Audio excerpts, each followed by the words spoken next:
Assalamualaikum warahmatullahi wabarakatuh. Halo semua, pada kesempatan kali ini Halonews akan memberikan informasi mengenai mekanisme pengangkatan honorer menjadi P3K tidak sesuai harapan DPR RI. Hanya bidang ini yang beruntung. Dan berikut informasi lengkapnya.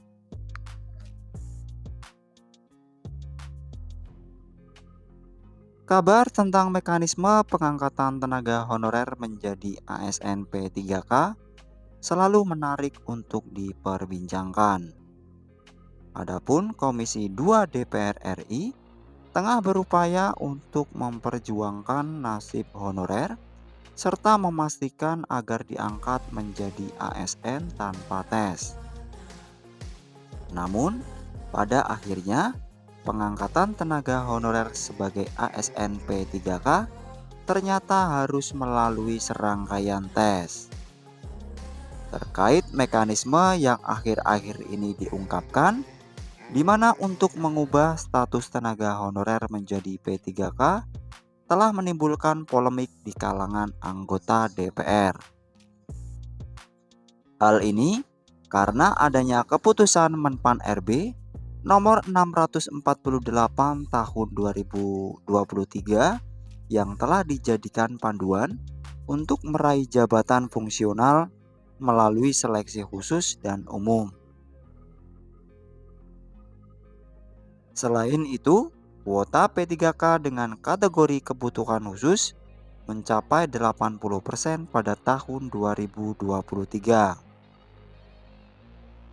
Menpan RB Abdullah Azwar Anas mengatakan bahwa terkait dengan komitmen pemerintah untuk tidak melakukan PHK massal merupakan langkah baik menuju inklusi tenaga honorer menjadi P3K.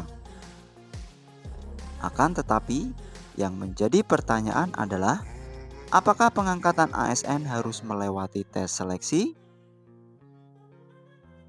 Menanggapi hal ini, Junimat Girsang, Wakil Ketua Komisi 2 DPR RI, mengaku cukup terkejut karena sebelumnya telah disepakati bahwa tidak ada tes untuk pengangkatan tenaga honorer menjadi P3K.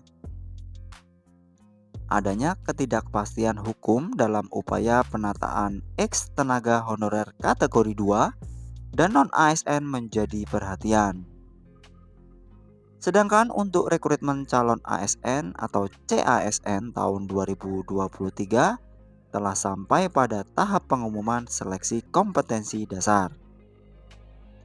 Peserta bisa mengecek hasilnya melalui website resmi ASN Karier atau laman resmi instansi tujuan untuk mendapatkan informasi lebih lanjut. Akan tetapi, untuk pengumuman hasil seleksi P3K guru ditunda hingga 22 Desember. Apabila pengangkatan ASN P3K harus melewati ujian seleksi, berikut 6 bidang honorer dengan peluang besar diangkat tanpa tes seleksi, yakni sebagai berikut. Honorer bidang kesehatan, honorer bidang pendidikan, honorer bidang fungsional, honorer bidang administrasi, honorer bidang penelitian, dan honorer bidang pertanian. Selain itu, pada prosedur pengangkatan PNS tanpa tes akan didasarkan pada seleksi administrasi yang meliputi verifikasi dan validasi data, maka tenaga honorer yang memenuhi kriteria yang akan diangkat menjadi PNS. Kemudian, untuk tenaga honorer yang tidak bersedia diangkat menjadi PNS, diharuskan membuat surat ketidaksediaan sebagaimana telah diatur dalam rancangan Undang-Undang ASN pasal 131A ayat 6. Adapun revisi Undang-Undang ASN tahun 2023 juga memberikan peluang bagi tenaga honorer yang sudah masuk ke dalam database Badan Kepegawaian Negara atau BKN untuk diangkat menjadi ASN, baik PNS maupun P3K. Akan tetapi, untuk tenaga honorer yang tidak terdaftar dalam database BKN pada pendataan non-ASN 2022, peluangnya masih besar untuk diangkat menjadi ASN. Tenaga honorer yang berpotensi diangkat sebagai PNS tanpa tes diharapkan untuk memahami persyaratan dan prosedur yang berlaku agar dapat mengambil keputusan yang tepat.